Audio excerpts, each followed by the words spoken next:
রাজার খাজানা বল না ও মা আমিনা কোন রাজার খাজানা চেহারা যেন নূরের গোলাপ ফুল তো আর কেহ নাই মোহাম্মদ রসূল তো আর কেহ নাই মোহাম্মদ রসূল তখন বলছে গো মা আমিনা এ আরশ পাকের খাজানা বলছে গো মা আমিনা এ আরশ পাকের খাজানা দুনিয়াতে এর লাগে সমতল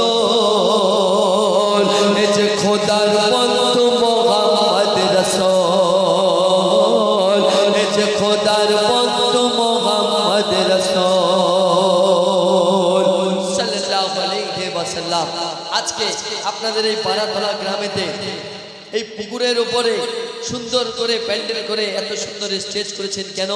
এখানে আল্লাহ এবং আল্লাহ রসুলের প্রশংসা গুণগান শোনার জন্য, যে নবীর প্রশংসা শোনার জন্য আপনারা আপনাদের এই পাড়াটাকে এত সুন্দর করে সাজিয়েছেন, এত টাকা পয়সা খরচা করে। তাহলে একবার ভেবে দেখুন, সেই নবী যেদিনে দুনিয়ার মধ্যে এসেছিলেন, আল্লাহ পাক তাহলে দুনিয়াকে কত সুন্দর করে সাজিয়েছিল। বলতে শুনুন, মা আমিনার ঘরকে সাজাও জান্নাতের ফুল দিয়ে। যেখানে আল্লাহ রসুল থাকবে সেই ঘরটাকে কেমন করে সাজাচ্ছে শুনুন। মা আমিনার ঘরকে সাজাও জান্নাতের ফুল দিয়ে। মা আমিনার ঘরকে সাজাও জান্নাতের ফুল দিয়ে। দুনিয়াতে রহমত ভরে দাও মোহাম্মদি নূর দিয়ে। দুনিয়াতে রহমত ভরে দাও মোহাম্মদি নূর দিয়ে। মা আমিনার ঘরকে সাজাও জান্নাতের ফুল দিয়ে। দুনিয়াতে রহমত ভরে দাও মোহাম্মদি নূর দিয়ে। দুনিয়াতে রহমত ভরে দাও মোহাম্মদি নূর দিয়ে। আর তখন জিবরিল আমিন নিয়ে এলো, জিবরিল আমিন নিয়ে এলো জান্নাত হতে গোলাপ ফুল।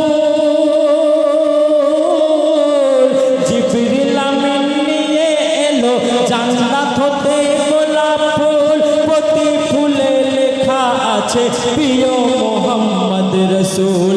প্রতি ফুলে লেখা আছে প্রিয় মোহাম্মদ রসূল। আর আজরাইল মিকাইলে পড়ছে দুজন দরুদ নাথ।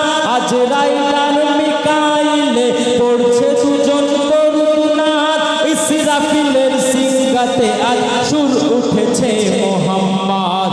ইসরাফিলের সিংহাতে আজ সুর উঠেছে মোহাম্মদ। আর তখন আরশ থেকে আল্লাহ পাঠায়, আরশ থেকে আল্লাহ পাঠায় সালামের নজরানা।